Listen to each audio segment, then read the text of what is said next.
Yeah, welcome back to the channel, rugby fans. It's been a while. We haven't had any international rugby since the autumn internationals, none that I've seen anyway. And yeah, we're back with the Six Nations, the premier international tournament in Europe, and some would argue the world.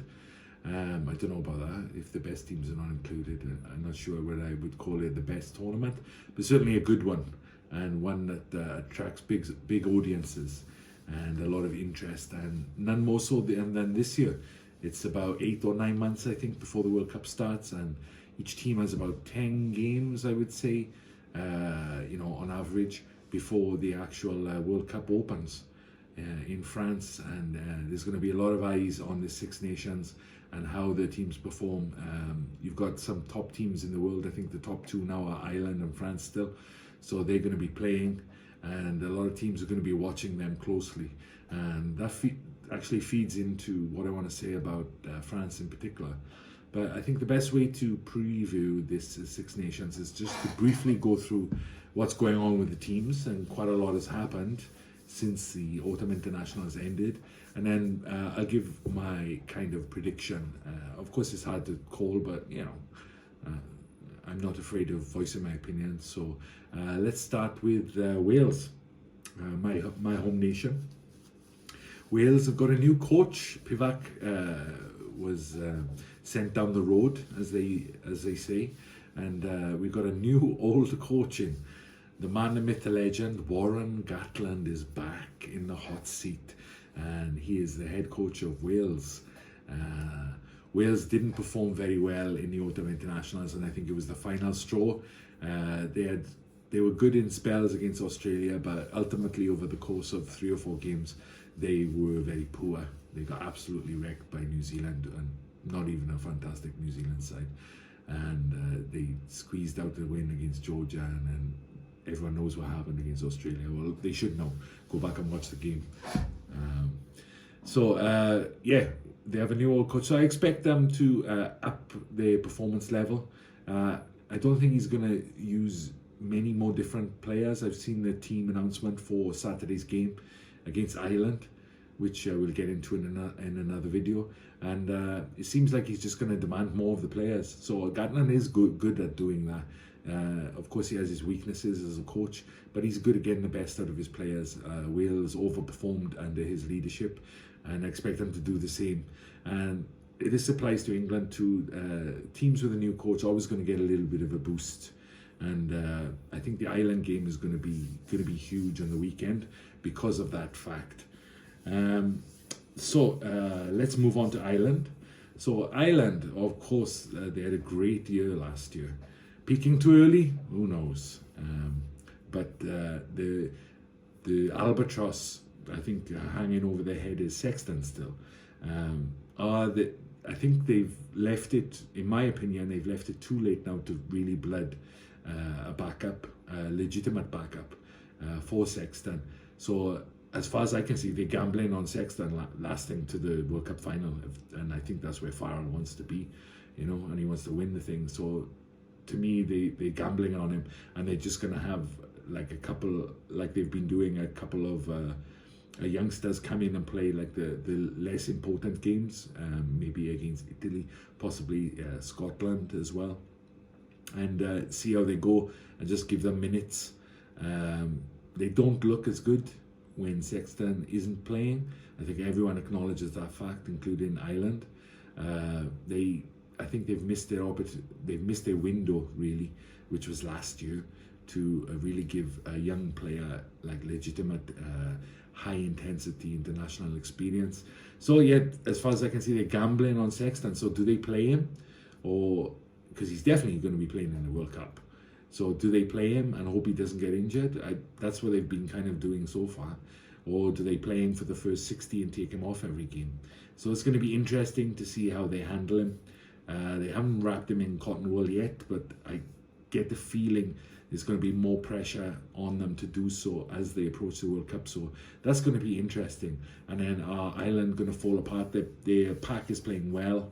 They're being very physical, so that's going to serve them well. The defence is excellent. They're very well drilled. So they're going to do well. but their eyes are firmly set on the World Cup. So let's see how they go.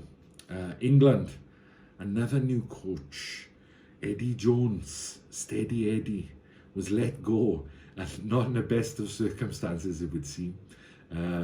I don't know if you watched the video when it happened, but I would love to have been a fly on the wall in that room and heard the conversation when they said, yeah, Eddie, you're gone, bro. So, yeah, he's out, and Borthwick's in.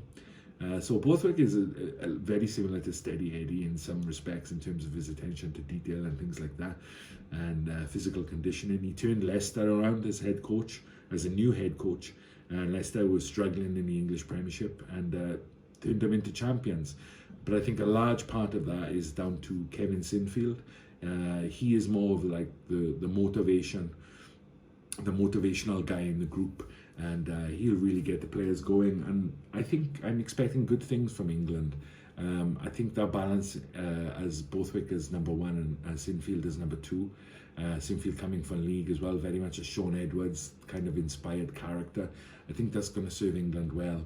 But they still have, just like Sexton in Ireland, they have that question over their number 10. Who should it be? Should it be Marcus Smith or should it be Farrell?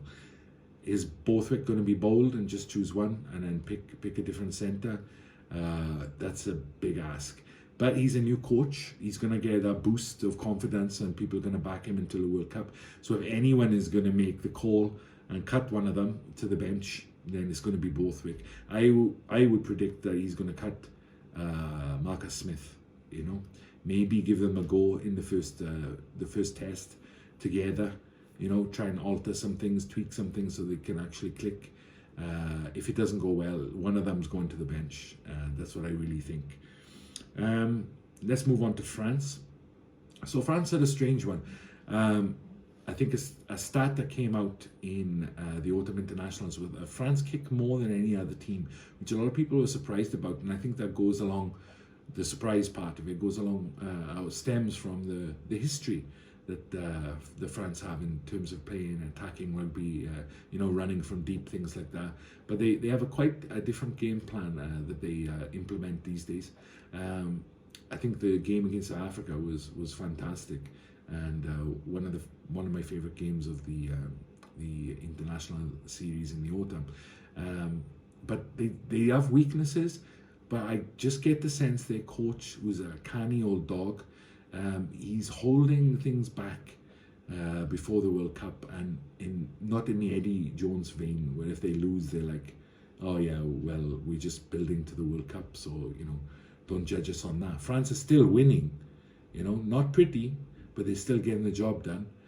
But I feel like the French coach is not going to show like really what he has up his sleeve.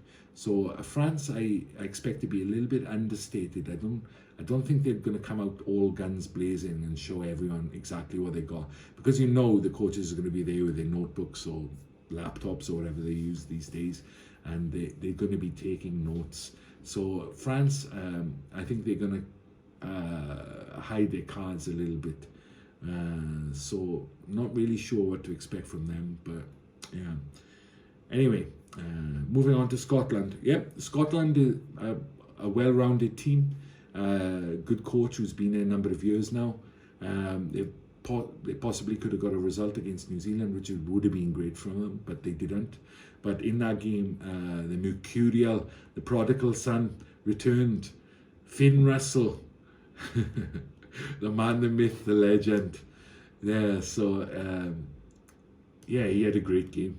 And if he's back in the team and he's playing well, anything could happen with Scotland, you know, because they have got the players, and Townsend will fire them up, particularly since they're playing England in the first game, and Scotland are notoriously known for being England's stumbling block, and I think Scotland have beaten them in the last couple of years, and the Scots, you know, really value those victories. So this time it's at Twickenham, so they don't have the home advantage, but it's going to be a hell of a test for England in that first match.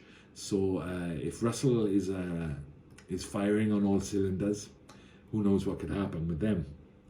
And Italy, Italy, I thought had a good autumn international series. They've got good players coming through. The Capuzzo, the kind of young player of the year. I think he got it in the end. He should have got it. If he didn't get it, he should have. Yeah, it's nice to see them doing well, and they've got a bit of attacking strength and depth now. They've got threats and from different places on the pitch. So yeah, I think Italy will sneak a couple of wins. Hopefully not against Wales again, if I'm honest. But yeah, it's going to be tough for them as always. It always is. It's always a struggle. But maybe 1 or 2 wins would be like a massive success for them. So yeah, let's see what they can do. Best of luck to them. So in terms of predictions, well, thinking about it, not too analytically. I mean, it's you look at the home and away matches, you look at the records. I think again with the Six Nations, it's all, and any tournament, including the World Cup, it's all about momentum. So the first weekend, Wales Ireland in Wales, and England Scotland in England, and then you got Italy and France. That is in Italy. So those are going to be crucial games. So Ireland have had the upper hand against Wales for the last, in recent memory, but it tends to go in kind of cycles with Wales and Ireland. So for years and years, Ireland couldn't win in Wales, and then they won a bunch of games on the bounce. And with Gatland, I think Wales are capable of pulling an upset. And if they do, then Ireland will start to doubt themselves in World Cup year. That's their biggest enemy. Ireland's biggest enemy is a psychological enemy. Physically, they've got the talent and they've got the players to do it, but it's just a psychological battle for Ireland. If Gatland comes in and spoils the party on the opening game, I think it's the opening match, then it's going to be hard work for Ireland to pull themselves back from that psychologically. And of course I'm Welsh, so I'm rooting for a Wales win, to get Wales and to get them a bit of pride back. The club sides have done pretty well since the Autumn Internationals and got a bit of pride back in Welsh rugby. But I'm rooting for Wales, and I think they can do it, but it's going to be a great match to watch, I think. And yeah, I'm definitely going to be staying up. I live in Japan, so I'm definitely going to be staying up to watch that one. England, Scotland. Scotland at home, I would have said I would be a different kettle of fish, but I think that England would take the win, and then England might get on a run. New coach again. Don't underestimate kind of the bounce that gives a team. So I would say it's going to be a close game again. Let's see what he does with the back line. But I would say England are going to take that, and then of course you'd have to go France, but I think Italy will put in a good performance against them, and hold their heads high at the end of the match and look forward to the next game. So predictions for the reason why I mentioned the predictions for this weekend is that it's kind of relevant to what I'm going to say for the rest of the tournament. So I think England will win, and I think England will go on to win the Six Nations. Yeah, without Eddie Jones. I think they'll get up ahead of steam. Borthwick as new coach and Sinfield there. I think they are going to lose one match. They won't get a Grand Slam, but I think they'll take it on points difference, or however they measure it, points against. And I think also France, Ireland will lose one match, but I think Ireland, France, and England will be like at the top of the table. And I think England will just edge it. So that's my prediction for the Six Nations. England as champions, but they're going to lose against someone. I'm not sure who, but yeah. And yeah, let me know what your predictions are in the comments. And yeah, let's look forward to this weekend. It's been a while since we've had some good international rugby to watch, so let's enjoy it. And yeah, glad to be back. All right, cheers.